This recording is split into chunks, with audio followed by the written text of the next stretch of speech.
Hello and welcome back to Good Chicken Teaching Resources. Today we're going to do a quick introduction to rhyme and rhyme scheme.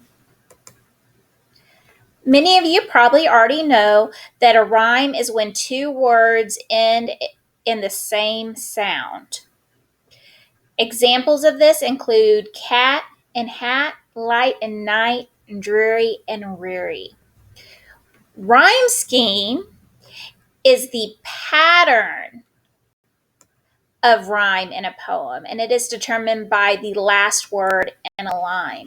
When we're marking rhyme scheme, we're using letters. We start with the letter A, and every word that rhymes with that first letter gets the letter A. And when we come across the word that doesn't, it's B. And then all the words that rhyme with that second word is B, and so on and so forth. So we have a simple example here in the poem Trees by Sarah Coleridge. The oak is called the king of trees. The aspen quivers in the breeze. So trees and breeze both rhyme, and trees, of course, is the first word. So they both get an A. The poplar grows up straight and tall. Now, tall doesn't rhyme with breeze and trees, so it's going to get a B. The peach tree spreads along the wall. Okay, wall. We're going to go look. Does it rhyme with trees or tall? Well, it rhymes with tall, so it's going to be another B. The sycamore gives pleasant shade. The willow droops its watery glade. Shade and glade, again, both rhyme together, and so they're C's because they don't rhyme with these other words. The fir tree's useful and timber gives. The beech amid the forest lives. Gives and lives rhyme, but they don't rhyme with anything else, so they get the letter D. So this is a pretty straightforward rhyme scheme where every two lines rhyme. And it's made up of a series of couplets, which basically is two rhyming lines. It's a couple of rhyming lines. All right, so let's go and take this a little bit further. We're going to practice this one together. So this is the first two stanzas from the poem The Oxen by Thomas Hardy.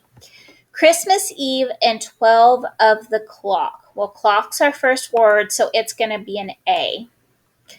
Now they are all on their knees. Does knees rhyme with clock? No, it does not, so it's going to get a B. An elder said as we sat in a flock. Well, now we have to look. Is flock, does it rhyme with knees or clock? Well, it rhymes with clock, so it's going to be an A. By the embers in the hearthside ease. Okay. Ease, clock, knees. Which one does it rhyme with? Well, ease rhymes with knees, so it's going to be B. We pictured the meek, mild creatures where they dwelt in their strawy pen. All right. Where doesn't rhyme with clock or knees, so it's going to be its own letter C. Same thing with pen. It doesn't rhyme with any previous words, so it's going to be D. Nor did it occur to one of us there. There rhymes with where, so it's going to be a C. To doubt they were kneeling then. Then and pen, D. So as you can see in this particular poem, every other line rhymes, and this is called an alternating rhyme.